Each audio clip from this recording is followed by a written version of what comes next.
नमस्ते प्यारे भैया बहनों, आदर्श शिक्षा समिति सिरोही की तरफ से ऑनलाइन शिक्षण के इस सत्र में आपका हार्दिक स्वागत। भैया बहनों, आज पर्यावरण विषय कक्षा 7वीं का पाठ क्रमांक 3 हमारी बदलती पृथ्वी का अगला चरण हम पढ़ेंगे। भैया बहनों, पूर्व के भाग में हमने देखा था कि भूकंप, जल अपने ज्वालामुखी क्यों आते हैं पृथ्वी के ऊपर, और पृथ्वी के अंदर गतियों के विषय में हमने पढ़ा है। भैया बहनों, स्थल मंडलीय प्लेटों के कारण पृथ्वी भीतर के अंदर या पृथ्वी के सतह के नीचे वह गति करती है। उसका कारण यह है कि ये जो प्लेटें हैं, मैग्मा के कारण, जो पृथ्वी के भीतर पिघली हुई अवस्था में होता है, उसके कारण ये प्लेटें गति करती हैं, और पृथ्वी की इसी गति के कारण पृथ्वी के सतह के ऊपर बदलाव होते हैं। अब ये जो मैग्मा है वो प्रचुर गति करता है, जिसके कारण पृथ्वी के ऊपर या पृथ्वी के नीचे गतियां होती है, उनके सतह में बदलाव आता है, पृथ्वी के भीतर भी बदलाव आता है। अगर हम पृथ्वी की गतियों को बल के रूप में परिभाषित करें तो हमने बताया था कि अंतर्जनित बल और बहिर्जनित बल। अंतर्जनित बल यानी पृथ्वी के भीतर का बल के कारण जो गति होती है, और बहिर्जनित बल जो पृथ्वी के बाहर की तरफ लगने वाले बल के कारण जो गति होती है या जो परिवर्तन होते हैं। अंतर्जनित बल या गति को हम एंडोजनिक बल या गति बोलते हैं, और बाहर की तरफ जो होता है उसको एक्सोजेनिक गति या बल बोलते हैं। यानी इन्हीं बलों के कारण, या जो अंदर लगता है बल उसके कारण एंडोजेनिक गति, और जो बाहर लगता है वह एक्सोजेनिक बल। अब अंतर्जनित बल के कारण जो पृथ्वी के सतह पर बदलाव आते हैं वो मैंने बताया था आपको कि ज्वालामुखी आना, भूकंप का आना और भूस्खलन होना। भूस्खलन मतलब पृथ्वी के ऊपर जितने भी पर्वत है या पृथ्वी का कटाव है, ये सारा भूस्खलन कहलाता है। अब आज जो हम पढ़ेंगे वह बहिर्जनित बल के कारण क्या क्या पृथ्वी की सतह पर बदलाव होते हैं। तो ये भी मैंने बताया था, बहिर्जनित जो बल है वह एक्सोजेनिक बल कहलाता है, और इसके कारण क्या होता है, अपर्दन और निक्षेपण होता है। अपर्दन और निक्षेपण के कारण बताए थे, पवने, बहता हुआ जल इत्यादि के कारण अपर्दन और निक्षेपण होता है। आज हम पढ़ने जा रहे हैं बहिर्जनित बल के कारण जो अपर्दन और निक्षेपण होता है, इन क्रियाओं को हम समझने का प्रयास करेंगे। भैया बहनों, आपकी जो पुस्तक है, इस पुस्तक को हम ध्यान से देखेंगे। ये वाली पुस्तक ये देखिए, ये पुस्तक है, इसमें चित्र देखिए आप।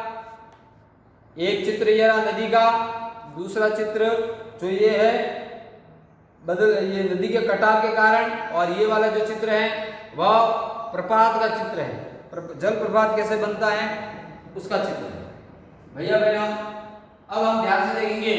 जैसे ये वाला मैं आपके सामने चित्र बनाने का प्रयास करता हूँ, थोड़ा सा इसकी जगह बना लेता हूँ, फिर मैं आपको बताता हूँ। जैसे मान लीजिए कोई पर्वत है, यह पर्वत है, ठीक है। अब या कोई क्षेत्र है जो ढाल वाला क्षेत्र है या पठार वाला क्षेत्र है, जिसके ऊपर से नीचे कोई पानी गिर सकता है खाई के अंदर। तो मान लीजिए ये पर्वत है और इसके एक काट बना देता हूं, जैसे मान लीजिए ये वाला क्षेत्र, ठीक है। अब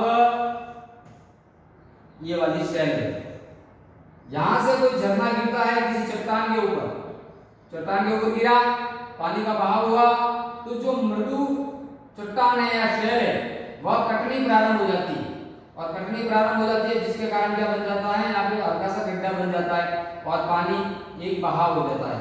तो ये ऊपर से गिरता है पानी, ठीक है। जैसे आपने नियाग्रा प्रपात देखा होगा या सुना होगा ना, या चित्रों में देखा होगा, तो जल का ऊपर, नदी ऊपर से गिरना और मृदु शैल को काटना। यहाँ पे कठोर शैल होता है, कठोर शैल मतलब शैल का मतलब पत्थर, और नीचे होता है मृदु शैल। ठीक है, इस प्रकार से ये कटाव होता रहता है और जल प्रकार का निर्माण होता है। आप देखिए दूसरा चित्र आपके सामने बोर्ड की तरफ बना हुआ है, ये नदी का बहाव का चित्र। अब नदी जो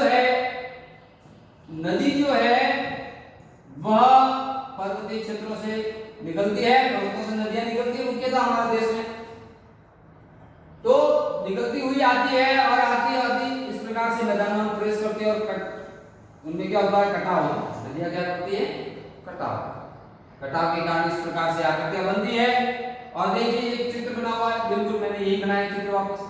अब इसके कारण देखिए ये जब नदी मैदानी भाग में प्रवेश करती है तो मोड़ बनाती है इस प्रकार से मोड़ बनाया, तो ये जो बीच में यू आकार का जो चित्र दिख रहा है ऐसा, ये इसको तो बोलेंगे विसर। क्या बोलेंगे, विसर। इन मोड़ों को क्या बोलेंगे, विसर। जब धीरे धीरे अपक्षय और निक्षेपण के कारण, यानी अपर्दन और निक्षेपण के कारण, अपर्दन मतलब एक स्थान से दूसरे स्थान पर मिट्टी का टूटना और वहां से टूटकर दूसरे स्थान पे वायु और इन घटकों के साथ में उनकी सहायता से पहुंचना दूसरे स्थान, वहां पहुंचते हैं और पहुंचने के बाद वहां जमा होना, इस प्रकार से जमा होना निक्षेपण कहलाएगा और टूटना क्या कहलाएगा, अपर्दन कहलाएगा। इसी के साथ में अब देखिए अपर्दन का मैंने मतलब समझा दिया। इसके बाद भी मैंने ये बताया कि मोड़ जो है ये कहलाता है विसर। अब धीरे धीरे क्या होता है, अपर्दन और निक्षेपण के कारण ये जो मोड़ है टूट के अलग हो जाता है, ये टूटा यहाँ से और धीरे धीरे निक्षेपण और अपर्दन के कारण एक तरफ जाके ऐसे आकृति बना लेती और मुख्य नदी से जो ये मुख्य मेन नदी होती है ऐसे उससे अलग हो जाती है। और अलग होने के कारण ये जो चित्र बनाते हैं, इस चित्र को क्या बोलते हैं, ये जो दिख रहे हैं इसको चाप झील, क्या बोलते हैं इसको, चाप।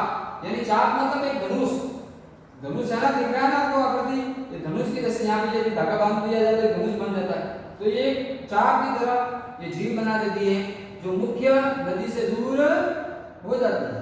इस प्रकार से ये चाप झील का निर्माण होता है।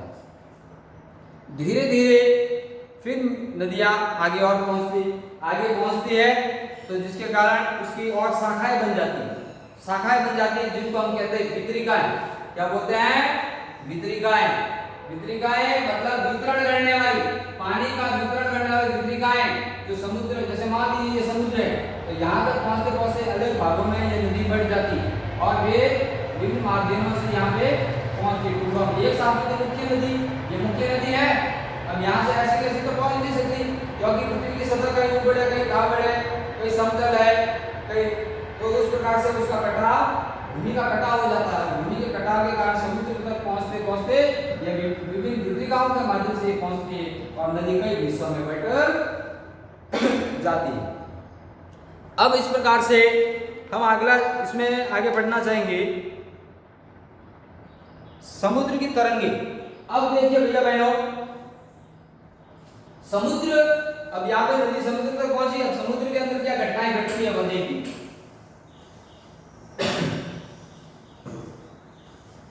समुद्र जो है बड़ा विशाल होता है, बहुत जलराशि होती है, जिसमें समुद्र कह सकते हैं कि हमारी धरती का बहुत अत्यधिक पानी, 75% पानी तो समुद्रों में खारे जल के रूप में है, ठीक है ना।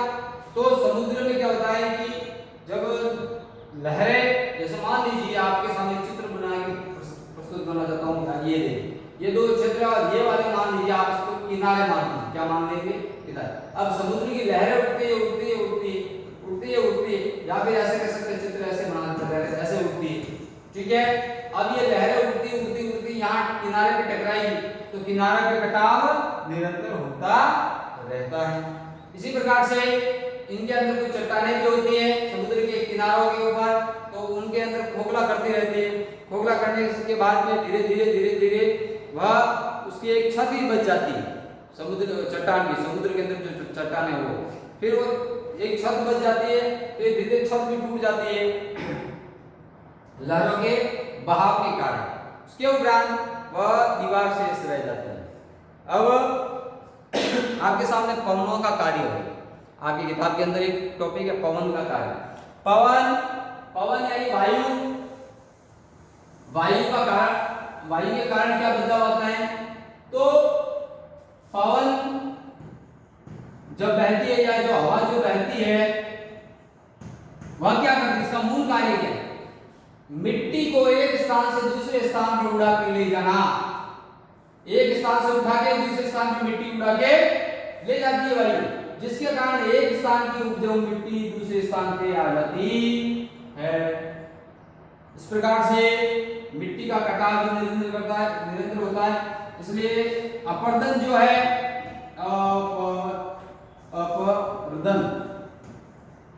अपरदन और निक्षेपण, ये जो दो घटनाएं हैं इसमें वायु का उतना ही महत्वपूर्ण स्थान है जितना जल का। इसलिए ये कह सकते हैं आपको कि अपरदन और जल में पवन का बहुत बड़ा हाथ कह सकते हैं, या उसका बहुत बड़ा सहयोग या उसका कारक या कारण हो सकता है या घटक हो सकता है। इसलिए रेगिस्तान में जब हमने प्राय देखा होगा बहुत सारी हवाएं चलती है तो तूफान का रूप ले लेती है रेत और उड़ने लगती है और एक बहुत भयानक तूफान का रूप ले लेती है। तो रेगिस्तान में धूप जो आंधी आती है उसका कारण क्या है? वायु। वहाँ वनस्पति तो है नहीं, और वनस्पति नहीं है इसके कारण क्या होता है, उसके फलस्वरूप मिट्टी के साथ में जो है ये रेत उड़ जाती है और बहुत बड़ा तूफान आता है। इसलिए उपजाऊ क्षेत्रों में भी जो क्षणिक बदलाव है उसी कारण होता है। धन्यवाद। इसी के साथ में यह पाठ हमारा पूरा होता है, जिसके साथ में आपको एक PDF दी जाएगी प्रश्नों की, उनको आपको कॉपी के अंदर करना है। इस वीडियो के संदर्भ में या इस पाठ के संदर्भ में आपका यदि कोई कमेंट्स हो तो कमेंट्स बॉक्स में लिखिए, और आप अपना नाम और अपने विद्यालय का नाम और अपने जो भी डाउट्स हैं, जो भी अपने मन में शंकाएं हैं, वे प्लीज़ आप कमेंट बॉक्स में उसको लिखिए। धन्यवाद। जय भारत, जय माँ भारती।